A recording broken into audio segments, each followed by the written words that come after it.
पकड पकड पकड इकडूनच पकड पकड पकड पकड घे ते मोबाईल. नवीन एका व्लॉगमध्ये सर्वांचं स्वागत आहे.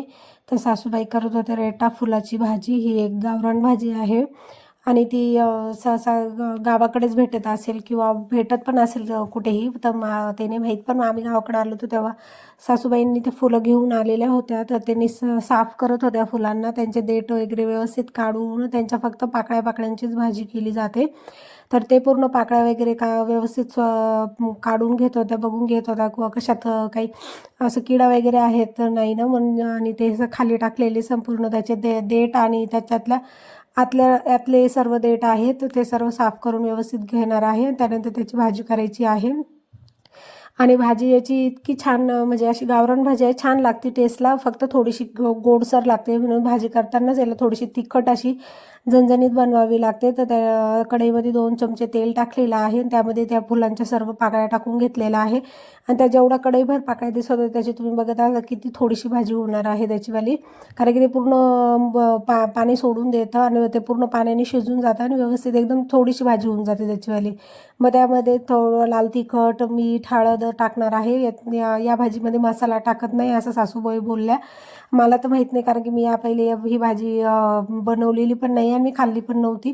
तर या भाजीचा टेस्ट असा गोडसर भाजीचा टेस्ट लागतो, गोड गोड लागते ही भाजी. त्यानंतर आम्ही गेलो गजानन महाराजच्या मंदिरावर. आज आहे तर येथे महाप्रसाद. तर गावातल्या सर्व बाया इथे साफसफाई वगैरे करताय, कोणी स्वयंपाक करते.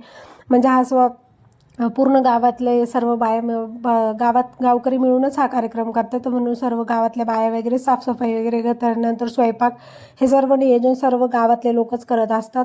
तर काही इथं झाडू मारताय, कोणी स्वच्छ करताय अंगण वगैरे. त्यानंतर मी तुम्हाला स्वयंपाक करताय ते सुद्धा दाखवते. आणि ते मोठ्या मोठ्या चपात्या वगैरे टाकायचं चालू आहे. एकीकडे भाजी, त्यानंतर लापशी सुद्धा बनवायचं सुद्धा चालू आहे. त्यानंतर मग संध्याकाळी हा महाप्रसाद आहे. पूजा वगैरे झाल्यानंतर तो स्वयंपाक वगैरे झालेला होता, म्हणजे चाललेला होता. ते पोळ्या वगैरे टाकणं मोठ्या मोठ्या. तुम्ही बघू शकता की ती मोठ्या क्वांटिटीमध्ये स्वयंपाक आहे कारण की हे पूर्ण गाव जेवण असतं, महाप्रसाद असतो पूर्ण गावाला म्हणून. आणि हा स्वयंपाक पूर्ण गावातल्याच बाया करत असतात, कोणीही नसतं. तर मग हे सर्व स्वयंपाक झाल्यानंतर आम्हाला जायचं आहे. त्याच्यानंतर आम्ही दर्शन वगैरे करून घेणार आहे. आम्ही आलो आणि डायरेक्टली स्वयंपाकाला मदत करण्यासाठी गेलेलो होतो. मग गजानन महाराजांचे दर्शन वगैरे घेतले, पूजा वगैरे केली, पाय वगैरे पडलो आम्ही.